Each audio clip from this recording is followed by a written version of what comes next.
Hi, this is Brian Bennett. I'm a pastor in Vero Beach, Florida, and it is my honor today, on behalf of Legacy Minded Men, to talk to you about the idea of a foundation.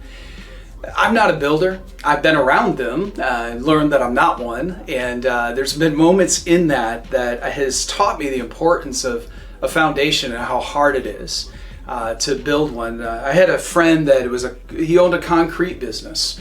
And was always trying to get this young teacher. I was a teacher and a coach at the time. I was a part-time youth pastor, and he tried to drag me into the work site because he just, as I was doing Bible studies with him, I think he felt beat up, and he's like, I'm going to bring this young 20-something out and beat him up on the work site. And so, I'm a knucklehead. I'm sure you might be at some level too. And so I would go out, and I'll never forget the day that he took me out, and he's doing the foundation, 9-foot cement walls, for a basement that he was building a home.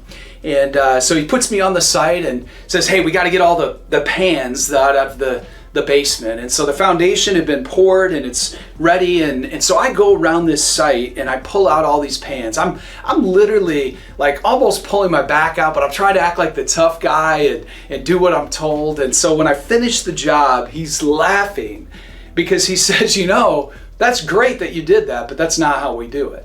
We actually get a chain and a bobcat, and we actually use heavy machinery to pull these things out. And so I sat there going, like, come on, man, like, why didn't you tell me that? Have you ever felt that way? Like, that you need a firm foundation, but there's some part of your life that you're going, well, will someone tell me? Like, tell me, where's the master builder, the one to tell me? And the beauty is, Jesus is that master builder. It's actually in the Sermon on the Mount, his epic teaching, where he says, this is what life, this is what the kingdom, this is what leadership is meant to be. And as he walks through Matthew 5, 6, and then we get into chapter 7 of these words of his, he finishes talking about a foundation. And I wish that day that master builder would have told me, like, what a waste of time I was having. And I woke up, for days my back hurt from this thing, and many of us, if we're honest, are like, yeah, my back hurts, my legs are, I'm just tired from trying to figure out life. So listen today what the master builder says about a foundation. It's actually in Matthew 7 verse 24, Jesus' words.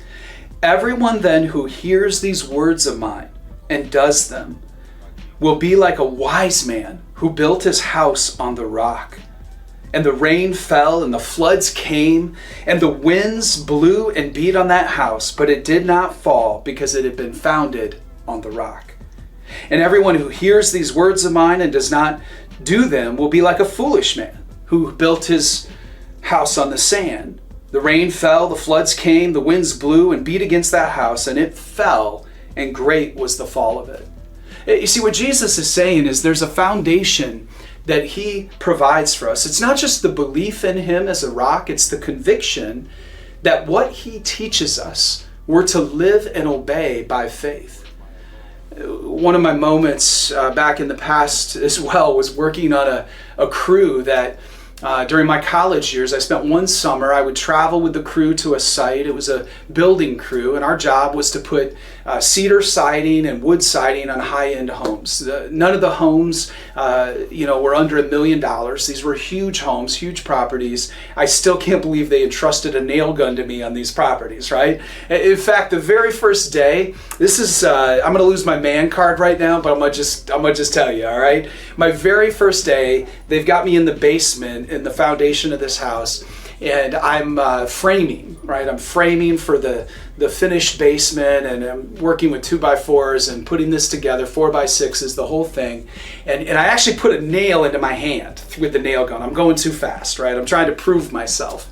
And don't we do that sometimes? We're trying to work and hustle and prove something, and we're just moving too quick. And so I shot it in at a 45, thankfully. And as I did that, I had this moment where it didn't go through, but it's in. And so I'm out joking around, and they're like, is this guy an idiot? They're like, what is wrong with him? He's walking around with a nail in his hand. It was my first day on the job. And so again, like, you look back and you go, they're looking at me and they're like, I don't think you're going to work out. And so they kept trying to figure out on the site where to put me. I got pretty good with the heavy machinery and moving lumber around and, making, measurements and cuts. And then they decided, let's have some fun with this guy. And so they put me up on 60 foot of scaffolding. This is on the back of one of these big $1 million homes. And I'll never forget it because these guys were all rock climbers. And so they don't care about heights. They don't care about OSHA or any of this stuff. And so you have 60 feet of scaffolding going up the back of this house. And you have at the bottom just wood pieces and sand.